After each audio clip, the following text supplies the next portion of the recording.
Zohran is a Ugandan-born Muslim socialist who's been a dual U.S. citizen for only 7 years. This is his campaign ad, entirely in Arabic. Hit play, boys. भाइयों और बहनों, इस election में सिर्फ 20 दिन बचे हैं और चॉइस मेरे और एंड्रू कोमो के बीच में है। अगर आप पहली बार इलेक्शन के बारे में जान रहे हैं तो ये है जो एंड्रू कोमो ऑफर कर रहा है। आज मेरे पास बिल्डिंगें हैं, प्रॉपर्टी है, बैंक बैलेंस है, बंगला है, गाड़ी है, क्या है तुम्हारे पास? आपकी वजह से हमने $8 मिलियन रेज किया है। What does AOC do? She shares this gem.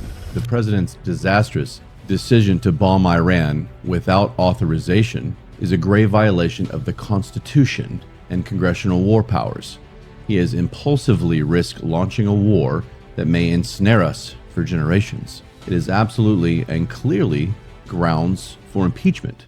Find the colors, find the light. In the gray, we'll find our sight. Brutal banner, fierce words. Shadows creep, streets unheard. Welcome to Stay in the Gray podcast. I'm your host, Ryan, and I'm here to bring you raw conversations about life and those undeniable human truths.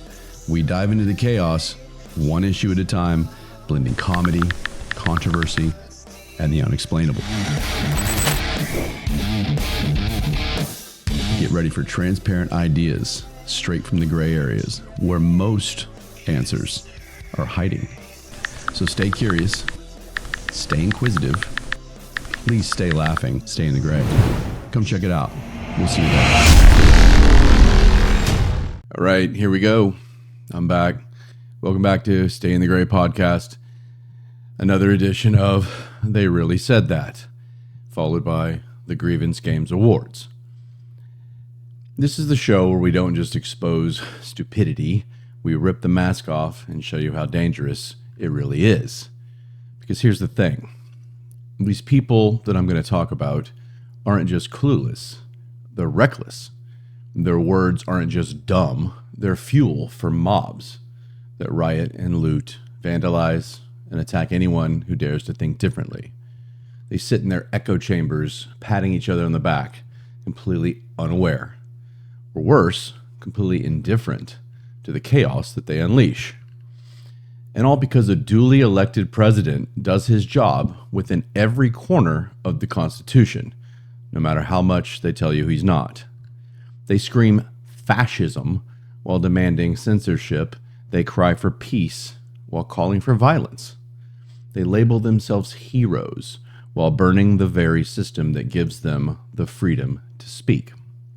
So buckle up, because today, we're not just going to mock their hypocrisy, we're exposing the danger behind every smug soundbite. This is where the clown show ends and the grievance games begin. Let's kick this off with everyone's favorite bartender turned political brain trust, Alexandria Ocasio-Cortez. This woman just can't help herself. Trump orders a precision military strike on Iran's nuclear facility. Again, no troops on the ground, no dead civilians, just a warning shot to stop them from building bombs that they've been threatening the world with for decades. What does AOC do? She shares this gem. The president's disastrous decision to bomb Iran without authorization is a grave violation of the Constitution and congressional war powers. He has impulsively risked launching a war that may ensnare us for generations. It is absolutely and clearly grounds for impeachment. Let's start at the beginning. The president's disastrous decision to bomb Iran without authorization is a grave violation of the Constitution. Stop it right there. First, it's not bombing Iran like he glassed Tehran off the map. It was a targeted strike on nuclear infrastructure. I know that's a big word, AOC. Because Iran's been enriching uranium to weapons-grade levels despite 60 days of warnings. Second, you keep chiming on about no authorization. Have you ever heard of the War Powers Resolution? Presidents can conduct limited military operations without prior congressional approval, if there's an immediate threat. You might want to read the Constitution before you quote it. But then again, reading anything longer than a margarita recipe probably hurts your head. Then she calls for impeachment, of course. For what? Preventing Iran from getting nukes? Protecting American interests abroad? This woman throws around the word impeachment like it's sprinkles on a Starbucks latte. It's lost all meaning with her. And here's the kicker. Where was her outrage when Obama droned 7 countries into oblivion without congressional approval? Where was her moral panic when Biden bombed Syria last year? Silence. Because the outrage isn't real, it's just anti-Trump TDS theater. Then comes Trump's savage response. And I am going to read this to you because I like it. Stupid AOC, Alexandria Ocasio-Cortez, one of the dumbest people in Congress, is now calling for my impeachment, despite the fact that crooked and corrupt Democrats have already done that twice before. True statement. The reason for her rantings is all of the victories that the USA has had under the Trump administration. The Democrats aren't used to winning, and she can't stand the concept of our country being successful again. When we examine her test scores, we will find out that she is not qualified for office, but nevertheless, far more qualified than Crockett. I love how he just shifts to Jasmine Crockett, who is a seriously low IQ individual, or Ilhan Omar. Let's just get them all, Donald. Who does nothing but complain about our country.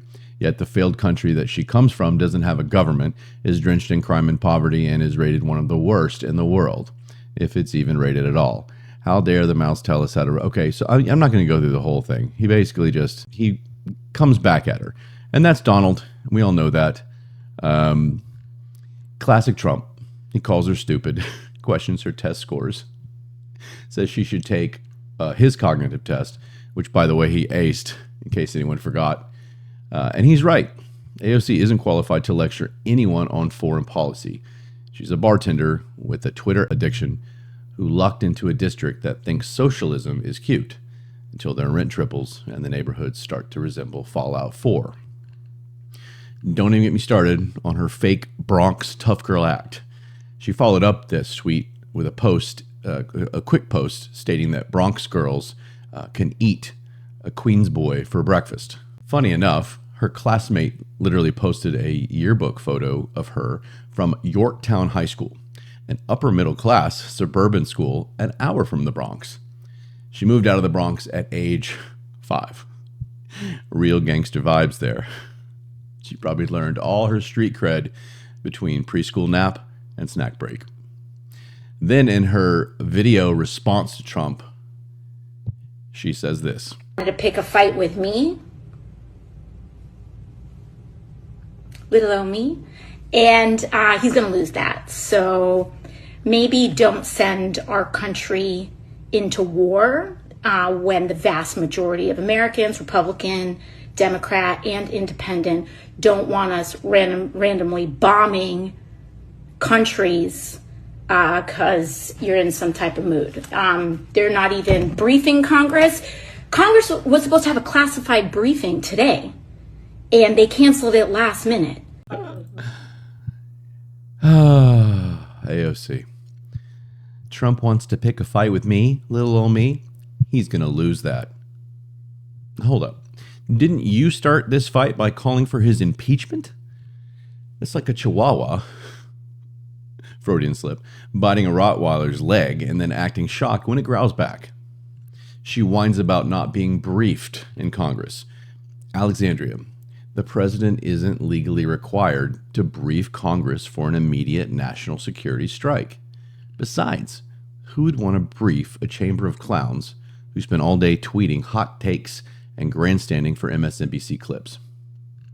Finally, she claimed that the vast majority opposed Trump's strike. Really? Because every major snap poll shows Republicans overwhelmingly support it, independents are more split but lean positive, and only Democrats disapprove. And that number is actually tighter than you would think. It turns out most Americans don't want Iran to have nukes. I'm sorry if that ruins your progressive talking points. Here's the brutal truth about AOC. She's a liar, a fraud, and an intellectual midget who's done nothing but drive her district into crime-ridden despair while posing for Vogue like she's some revolutionary icon. She's not. She's a bartender with a seat in Congress who thinks foreign policy is just like mixing cocktails. Random liquids in a shaker. Hope it doesn't explode. Now go refill the ice tray, Alexandria, because the adults are talking. Next up in the clown parade is Zohran Mamdani. Of course, I can't leave him out. This is big news. A man who perfectly embodies the phrase, "This is why we can't have nice things." For those unaware, Zohran is a Ugandan-born Muslim socialist who's been a dual U.S. citizen for only 7 years. 7. The guy was naturalized in 2017 and now wants to run the biggest city in America. That's like giving the keys to your Ferrari to a toddler because he said he likes cars. And yet the media calls him a rising star. More like a falling satellite ready to obliterate anything beneath it. Look at this. We'll start with this gem. Here's a headline of him demanding white neighborhoods pay higher property taxes. You heard that right. This man wants to tax you more because of your skin color. Imagine the reverse. Picture a politician saying Muslim neighborhoods or black neighborhoods should pay higher taxes. Because why not? There'd be riots within hours, and this time rightfully so. But when it's against whites, silence, because racism is apparently fine as long as it's trendy and directed at the oppressor class. Newsflash, Zohran, wealth isn't exclusive to any race. And the moment you tax the wealthy into oblivion, they'll be gone faster than your next virtue signal chant. Off to Florida, taking jobs and tax dollars with them, leaving New York City as a rotting socialist utopia, smelling like piss and Marxist disappointment. Here's another gem from him. Spending $65 million of taxpayer money on transgender medical care. Hormone blockers, gender surgeries, the whole kit. Funded by raising taxes, obviously, because why work within a budget when you can just rob people blind to pay for your ideological background? Here's the thing. If you're an adult and you want to alter your body, that's on you. But forcing taxpayers to pay for someone else's elective surgeries is insanity. Don't even get me started with the youth angle here. We're talking about giving irreversible treatments to teenagers whose brains are still developing. This isn't progress, it's exploitation. And punishing hospitals that refuse to participate, that's not inclusivity. That's fascism in a rainbow wrapping paper. Before we roll this, here's Zohran at a mosque in Jamaica, New York, chanting "Free, Free Palestine" with the crowd. Let's hit play. Ask you one final thing to join me in a chant. Free, free Palestine! Free, free Palestine! Free, free, free Palestine! Free, free, free Palestine! Free, free Palestine! Free, free, free Palestine! Free, free, free Palestine! Free, free, free Palestine! Thank you so much, brothers and sisters. All right, you get the point. Yeah. This is the man who wants to lead all New Yorkers, openly siding with one group in a very serious international conflict, while ignoring the fact that 14% of New York City is Jewish. Imagine being a Jew in his city, your mayor chanting slogans tied to groups calling for your eradication. But don't worry, it's not anti-Semitic, it's just equity, right? Spare me. Next, you have to watch this. This is his campaign ad, entirely in Arabic. Hit play, boys. भाइयों और बहनों, इस election में सिर्फ 20 दिन बचे हैं और चॉइस मेरे और एंड्रू कोमो के बीच में है। अगर आप पहली बार इलेक्शन के बारे में जान रहे हैं तो ये है जो एंड्रू कोमो ऑफर कर रहा है। आज मेरे पास बिल्डिंगें हैं, प्रॉपर्टी है, बैंक बैलेंस है, बंगला है, गाड़ी है, क्या है तुम्हारे पास? आपकी वजह से हमने $8 मिलियन रेज किया है। Yeah, I cut it off. You didn't really need to. You get the gist. Look, outreach is fine, but you're running for mayor of New York City in the United States of America. Can you imagine an American Christian running for office in Iran with an English campaign ad? Straight to prison, if you're lucky. But here, it's heralded as multiculturalism. No, it's pandering. You're running to serve all citizens, Zohran, not just the ones sharing your faith and your language. This is divisive identity politics at its worst. Now, check this childish moment out. A reporter asks Zohran if he'd welcome the Israeli Prime Minister, Benjamin Netanyahu, into New York City to talk. Roll the tape. Would Mayor Mamdani welcome Benjamin Netanyahu to the city? No. As mayor, New York City would arrest Benjamin Netanyahu. This is a city that our values are in line with international law. It's time that our actions are also. Even though the US is not a signatory to the ICC? No, it's time that we actually step up and make clear what we are willing to do to showcase the leadership that is sorely missing in the federal administration. Who this guy thinks he is? His answer? I'd have him arrested. Ah, tough guy. You're running for mayor, not president of The Hague. You don't get to dictate international law because you read a few Vice headlines and watched a John Oliver clip. And the reporter even reminded him that the U.S. does not recognize the ICC charges. He just brushes it off because in his mind, his feelings outweigh facts. Leadership 101 from the Socialist Playbook. Here's another one. Finally. There's so many. Here is Zohran being asked if he accepts Israel's right to exist as a Jewish state. Let's watch.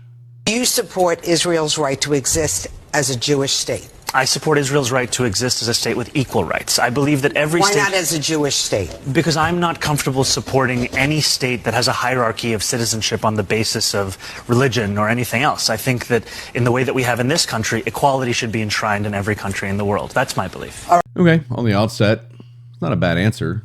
It's what this country, it's what our goal is. No hierarchy based on religion. But tell that to Pakistan, where your family's from, an Islamic republic that imprisons Christians and Hindus for blasphemy. Or Saudi Arabia, Iran, Afghanistan, Turkey, Morocco. Should I keep going? This is the hypocrisy of the woke Islamic left. Everyone else must abandon their faith and traditions, but theirs remain sacred and unquestioned. Here's the final truth about Zohran Mamdani. He is a tax-evading, racist, anti-Semitic, socialist hypocrite who wants to bankrupt the city, divide people by race and religion, and impose ideological tyranny while chanting terrorist slogans from the podium. I just gave receipts for all of those things.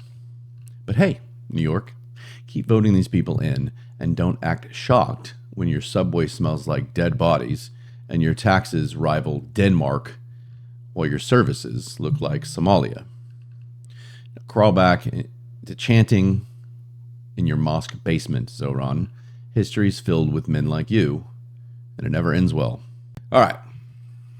Enough about the mayor. We'll see what happens. He's not even the mayor. Let's see what happens when he has to actually run. Hopefully a couple months people will go, yeah, this probably isn't a good idea. Let's shift gears to the human contradiction herself. Joy Reid.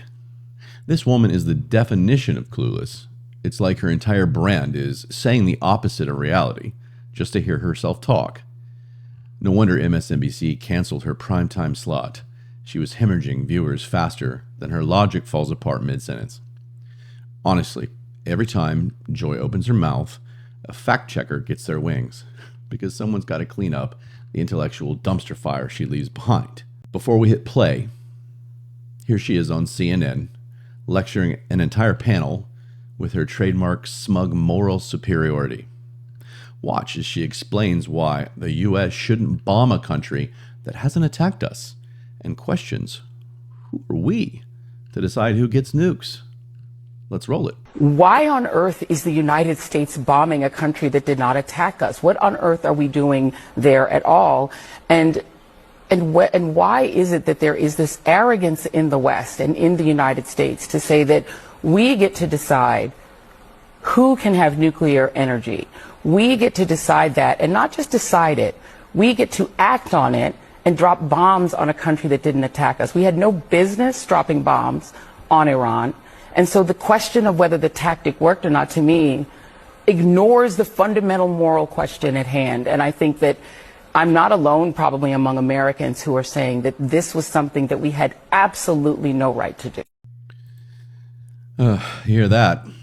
According to Joy, we're just big meanies for preventing Iran, the same regime, chanting death to America while building nukes, from getting weapons of mass destruction. Joy, are you really that daft? You think we should sit back, drink some kombucha, and hope for the best while a terrorist state finishes its nuclear bomb? That's your grand strategy. And her moral lecture about we had no right to do this. Lady, please. America's had to play world police for decades because the alternative is far worse. Ask Poland in 1939 how just sitting back worked out for them. They're not sitting back anymore. Quite proud of Poland in 2025.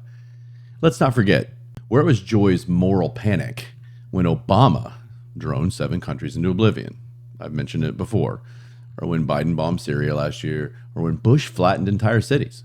Nowhere, because her outrage isn't about morality. It's about political convenience. Her and AOC should go grab drinks.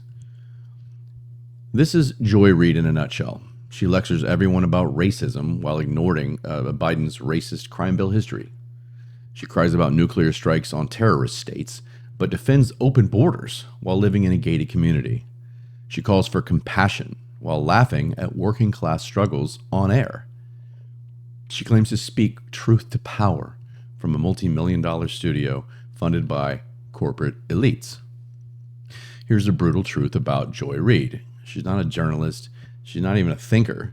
She's just a propaganda parrot with a side of smug, reading pre-approved talking points and sprinkling them with moral arrogance to keep her last 5 viewers feeling enlightened. If ignorance paid taxes, Joy Reid would balance the national deficit by next Tuesday. All right, let's continue down the clown parade with Mark Ruffalo. This guy, Hollywood's favorite angry thumb with a Twitter account. Mark here thinks that starring as the Hulk somehow qualifies him to be America's moral compass. This is a man who spends his days lecturing working class Americans about politics from the backseat of his chauffeured Escalade right before heading to his eco-friendly mansion built with enough rare earth metals to power an African mining colony for a decade. Before we roll this, let me set the scene. Here's Ruffalo looking like he just ripped a 3-foot bong, hat sideways, eyes glazed over, mumbling about crime, immigrants, and villains. Let's hit play. Look at the statistics. Most of the crimes that are committed in this country are by white people, that non-immigrants, and they add to our economy by the billions. And so for every horrible thing that you have to go through in life, you get an equal gift in return. And the gift of this time is that we get to see who the true villains are. First off, most of the crimes committed in this country are by white people. I've heard this narrative before. Did you pull that from your Marvel script notes or your weed dealer's Instagram stories? Because actual FBI crime data shows crime rates are driven by socioeconomic factors, not skin color. Per capita, Black Americans commit a disproportionate share of violent crime. That's just reality. It's not racism. But nuance doesn't sell virtue points to your Hollywood pals, does it, Mark? And let's just say you were right. Okay, white people commit the most crime. Why the hell would we want to add illegal immigrant crime to the list? If your house already has termites, do you bring a family of rats in just to be fair? Again, logic isn't Ruffalo's strong suit. Emotional grandstanding is. He also said in the clip, illegal immigrants add billions to the economy. Let's fact check that. Technically, illegal immigrants do participate in the economy, often through under-the-table labor. Some pay taxes using fake Social Security numbers. But they also cost billions in healthcare, education, welfare, and policing. Multiple studies show net negative impacts in high-density states. So while they do produce economic activity, like anyone buying food or gas does, it's dwarfed by the drain on public resources. But Ruffalo doesn't care about data. He cares about claps from coastal elites over avocado toast. Then he drops that pearl of idiocy. We get to see who the true villains are. Do you mean the Border Patrol agents risking their lives daily to keep cartels from trafficking kids and fentanyl across the border? How about the taxpayers funding your superhero paychecks while you slander them as racists for wanting national security? How about the parents protesting woke indoctrination in schools while your kids go to $50,000 a year private academies insulated from your policies? Or, Mark, are the villains the ones who loot businesses every time Trump tweets? How about the ones torching police cars, attacking Jews on college campuses, and screaming for abortion like it's spiritual sacrament? Here's the truth about Mark Ruffalo. He is a Hollywood airhead with a savior complex, a man so addicted to his own moral masturbation that he mistakes his bong water wisdom for public policy expertise. Stick to smashing aliens on green screens, Mark, because in the real world, your ideas are as empty as your Oscar shelf. All right, to wrap this up, I couldn't leave her out. Ah, yes, the Queen of the Netherlands. Because when I think of powerful global figures shaping world events, I definitely think of the monarch of a country best known for wooden shoes, legal weed, and biking to work in the rain. Before we hit play on this, here she is at the NATO summit, standing right next to Trump as he thanks the audience. And what does this nobody royal do?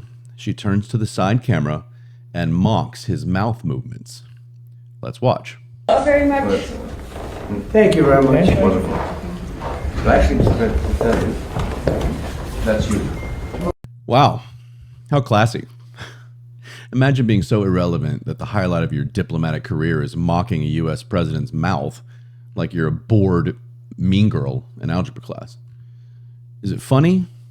I suppose, if you're knocking back Chardonnay at some royal gala surrounded by sycophants who pretend your existence matters. It could also be funny with a round of golf with the boys, and Trump might laugh at something like that in that situation. But here's a reality check, Your Majesty. You're the queen of a country that couldn't defend itself from a Nerf gun. Your throne is symbolic, which is just a polite way of saying useless. Your nation is drowning in taxes, regulations, and woke virtue signals. And without NATO, aka America's military muscle, your country would be speaking German or Arabic by now. Who do you think you are, mocking Trump's speaking style? The man's built a global empire, became president twice, and negotiated trade deals while you wave politely from balconies to peasants who fund your royal wardrobe. Enjoy your irrelevance, Your Majesty, because Trump and his team are probably crafting a Truth Social post right now that'll have your handlers scrambling to translate "nobody cares about you" into Dutch. All right, that was it. Don't worry, though, I have some awards. It's the moment we've all been waiting for, the Grievance Game Awards. We crown the biggest whiners, hypocrites, and clueless clowns of the episode. The Bronze Medal of Brain Rot, Joy Reid, for thinking Iran building nukes is just fine, because who are we to say anything? Joy, the only thing smaller than your moral compass is your remaining viewer count. Enjoy third place. It's the highest you've been ranked in anything that isn't most smug. The Silver Medal of Stupidity, Mark Ruffalo, for sitting there half-baked, hat sideways, lecturing America on crime statistics that he pulled from his bong water, while claiming illegal immigrants are economic gold mines. Mark, reality is clearly too heavy for even you to lift as the Hulk. How about the gold medal? Here we go. You can't not give it to this guy, Zohran Mamdani, for racist tax proposals, forcing trans surgeries onto taxpayers, chanting terrorist slogans while running for mayor, and pretending Islamic supremacist hypocrisy is just equity. Zohran, you are the king of clowns this week. Congratulations. Honorable mention, had to do it, the Royal Turd Trophy, the Queen of the Netherlands, for mocking Trump's mouth movements like a bored barista with an expired OnlyFans. Congrats, Your Majesty. You remain the queen of absolutely nothing. And that wraps up this week's Grievance Games, where hypocrisy isn't just exposed, it's torched under stadium lights for all to see. Remember, they whine and we roast. They lie, we shred. They play victim and we crown them champion of stupidity. If these are the people running the show, no wonder the world feels like a clown funeral with a 2-drink minimum. Stay awake, stay armed with truth, and as always, never bow to idiots in crowns or capes. Hit like, subscribe. Again, like-minded, I'm your guy. If this resonates with you in any way, let's do this together. Let's grow, and let's push the narrative. It needs to be heard. Any follow, any comment, it all helps. So I look forward to continuing to do this, and we'll see on the next episode of They Really Said That, who I've got in the lineup. So try and stay laughing. Stay in the gray. Love you guys.